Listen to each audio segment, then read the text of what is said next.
This is the best experience with your host, Nick Best, and the angry dad, Nick Best. I've heard of him. Oh. Yeah. But before we get into today's episode, I'd like to thank Barbell Apparel, a premium athletic wear performance engineered with a performance athletic fit, refined clothing for an athletic body type. Evolution Athletics, a supportive gear company owned by Brian Shaw, four-time world's strongest man and strongest man on earth. We believe in all athletes and supporting their journey towards greatness. Iced Up Industries, get $50. That is $50 off at checkout with code BEST at checkout at icedupindustries.com.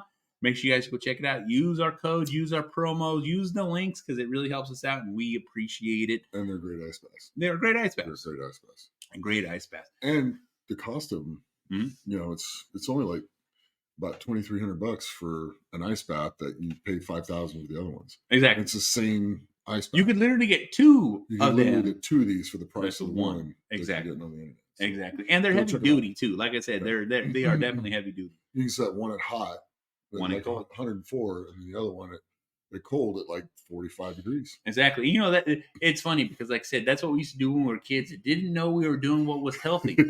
You know? Very true. Very true. That's it. Well, for those watching, obviously you can tell us we're twins now. We're twins. You know what I'm saying? We got the same shirts on. We were just at the Winter Warrior. We literally left the show, came straight to the house Correct. to do the podcast. Yep. And what a hell of a show. What a hell of a day. Yeah. And, you know, Jeannie, you know, who put it on, you know, she knows what she's doing. She's got it down packed. So props to her for running a very smooth show, a very fun amazing show. Yeah, exactly. And the prizes she gave out, yes, you know, they lined up with what the Winter Warrior is. So weapons. Big, weapons, you know. Swords. You know, what happens when you give adult kids weapons like that? You know what I'm saying? The first thing you did, everyone started pointing them at each other. Or swinging them at each other. Exactly. It's pretty cool. Which was cool. It was fun. It was a lot of fun. And that video will be coming out soon because as soon as I stitch it together, I'll put it out and everyone's going to be able to watch it. You know what I'm saying? So we had a lot of fun there. Nick was reffing, judging, and running around. You know, I think he got more exercise today than anyone else lifting. It's possible. I took more steps. Exactly. But I was like... His step count was above average today. Which was great. And plus, it's just fun. I mean, when you go judge contests like this, I like to judge and then coach at the same time. Yeah. Because, I mean, it's really neat. You see somebody doing something wrong and they can't quite finish the deadlift. I'm like, lock your knees or put your hips through, you know, get your shoulders back, that kind of stuff. And then you see it click in their head and they make the lift. Exactly. And we're doing shows like this, you know, it's definitely needed because guess what? There's a lot of guys that are like, there was a couple of first timers, a couple of people that just, you know, like, they're like, okay, I've done this before, but you know what? Those cues are something you don't do when you don't compete on it like a consistent basis. You know, like it's your first time and you're just green and don't know. Exactly. So it's pretty cool. I mean, we had a few guys like that today. Yeah. And I was like, hey, go put your belt on. The guy was a great Olympic lifter. I mean, really good. And his log, he was jerking his log, and he had the highest, he had the best log of the day, actually. Yeah. And it was just kind of neat. I'm like, well, you should try this, put your belt on, do this for that, do this for the Husafell carry. And he's just like, oh, wow. And I was like, yeah, it makes that much of a difference. It's a big difference. And it does. Yeah, no, but there's also a reason why you're a professional. There's also a reason why you're a pro. And also, you know, it understands why you make a great coach and you make a great influence because guess what? All those little details, you know, you know, Nick said a few things today that you could see light bulbs hitting like, why didn't I think about that? I'm like, exactly. I mean, Strongman's about being the most efficient as you're doing it, lifting it the heaviest, the fastest, because everything's under time. It's not about, you know, well, I can lift this with no belt on. Well, okay, so can I. But if I can get through that event, expend less energy, and beat you at the same time, why wouldn't you do that? I mean, when you have a paycheck lining up at the end of this to where you can take months off of work and train or not, that's the difference between professional and amateur. And it's like the amateurs, if they want to get to that professional level, need to start doing those professional level things. So Exactly. It's kind of cool. No, it's definitely cool. It's definitely cool. And like I said, we've already heard people saying that they can't wait for next year's Winter Warrior. So I know. you know what I'm saying? That's a great day. And like I said, it was raining today. So luckily we were in the Untamed Strength in the Sacramento area. And it was big enough for us to have the contest in the show, which was inside. nice. Yeah. And we were only in a small section of it. So it's like, other people were still coming in to train. There was a lot of people doing things there that day that weren't there for the show. But for the good part, man, it was a hell of a turnout. Yeah. If you're in Northern California, Untamed Strength's a good place to go to train strongman because I don't think there's anything they don't have. Yeah, they get the amount of the amount of equipment they got was on point. Because the great thing about it too is like everything that everyone was performing on was equipment they've already trained with. Correct. If they were from that gym, because there was a lot of local people there, and they're like, they're familiar with this equipment. You know what I mean? Like Austin came from Vegas. So that was kind of cool.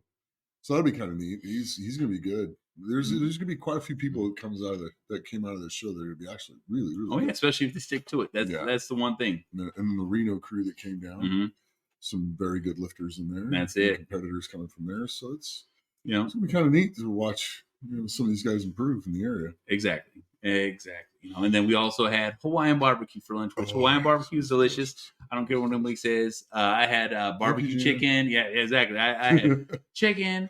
I had chicken katsu, and I'm a huge Hawaiian macaroni guy. There was rice. I could have eaten rice, but God damn it, something about Hawaiian mac just hits. Yeah, I know. But I've been pretty disciplined on my diet lately. Yeah. So someone's trying to slim down. If you can tell. No, I'm trying to stay at 295. Yeah. And you look at the cheeks; they're sinking in. He's getting that he's going to hit the Olympia stage here soon. No, not a chance. Not a chance. And the only way I'm hitting that stage is to like hand out a trophy or hand somebody a check in a suit or something, kind of like Brian does. Which I don't see happening anytime soon. Well, hey, we're throwing it out in the world, and guess what? Someone might hear it. Someone from the Olympia company might be listening to this podcast right now, like, Nick wanted to do that. Why didn't we do that? Oh, yeah, I'll do that. Yeah, and here's the other thing too. Talking about the Winter Warrior, Las Vegas is coming up soon. So in Las Vegas, guess what?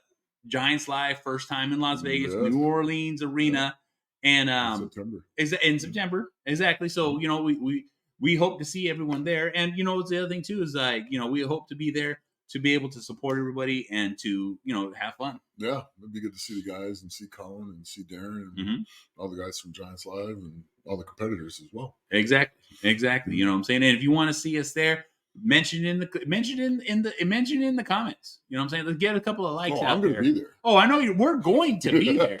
We're not saying we're not going to be there, but we want people to let us know if they want to see us there. You know what I'm saying? That's what it is. I'm not worried about me. I'm more worried about Nick. That's all I'm saying, because guess what? That he's the main attraction, and I'm the side guy. Okay. See, didn't hesitate. Cool. Didn't hesitate. Okay.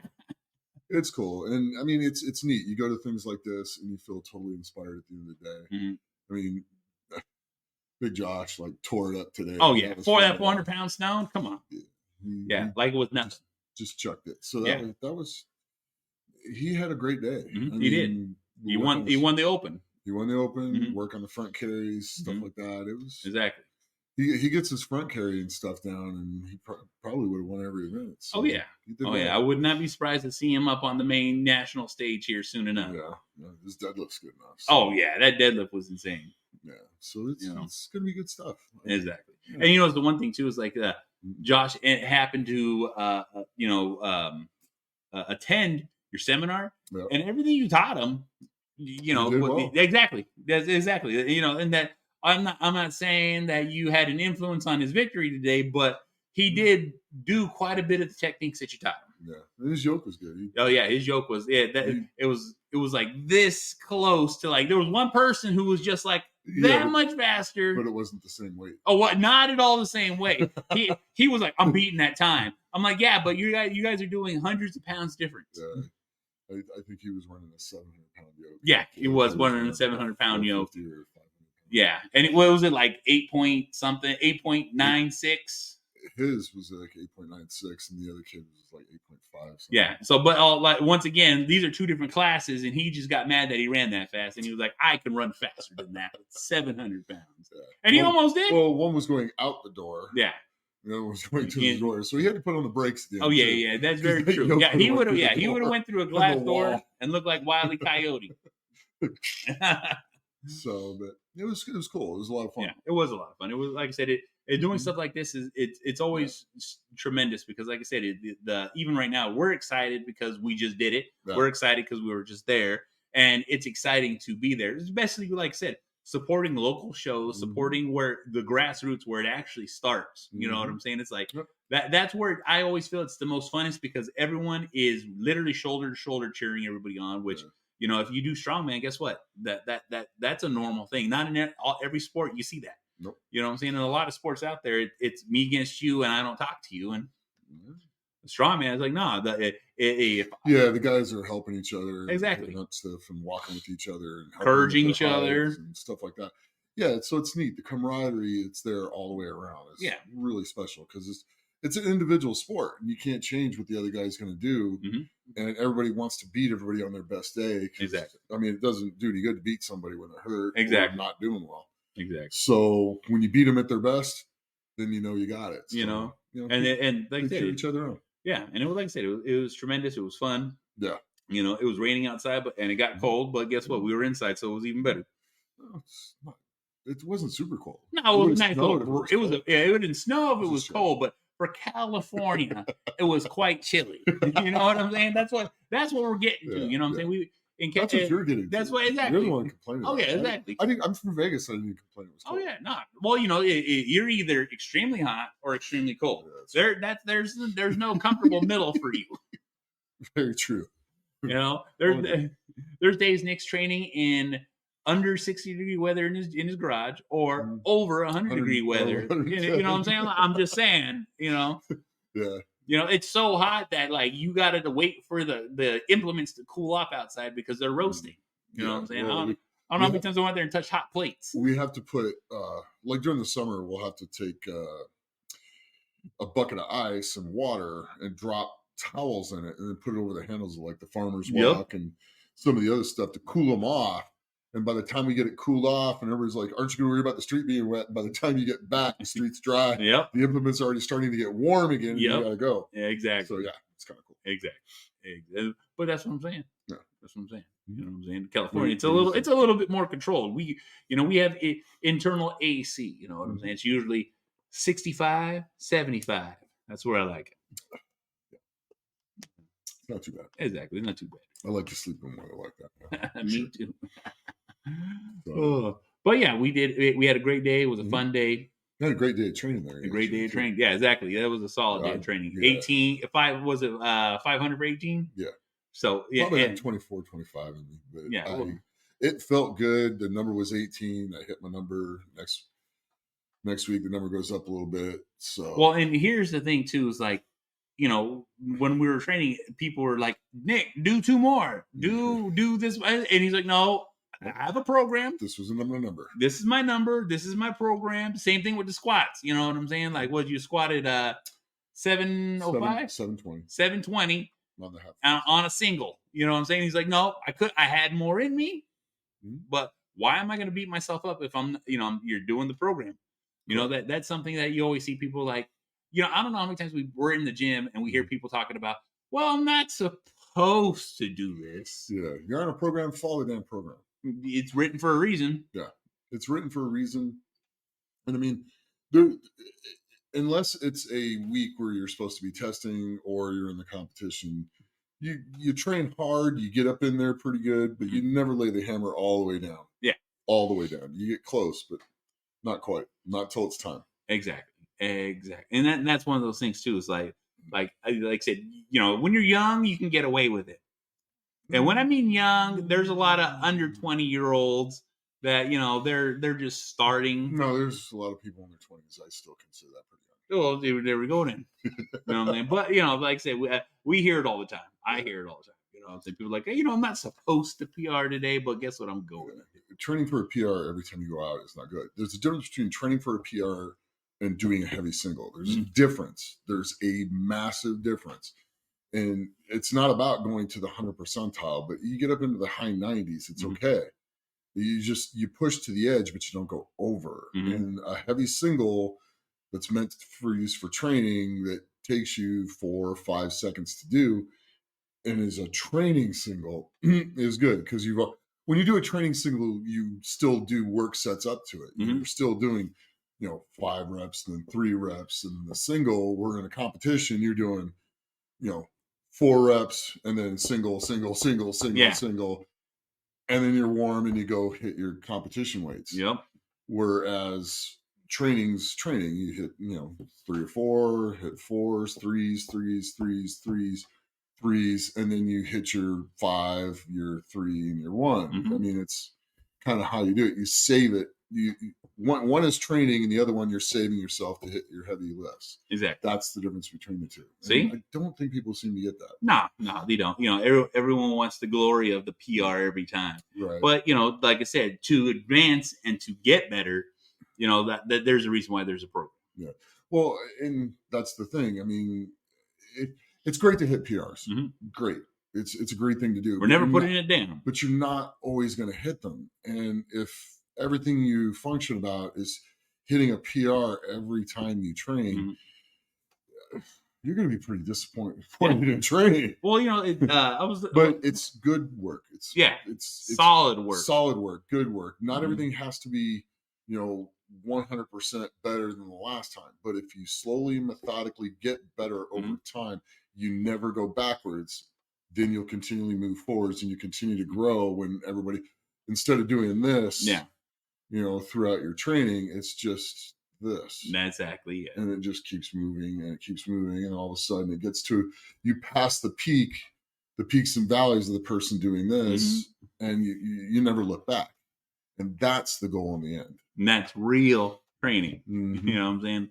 And patience. And man, me tell you right now, you got to have patience to do this, because my nephew was with us today at the show, and he was like, I'm just gonna pick this up. I'm like, no, you're not. You're like, you got to build up to this. Like this, you just can't magically be this strong already.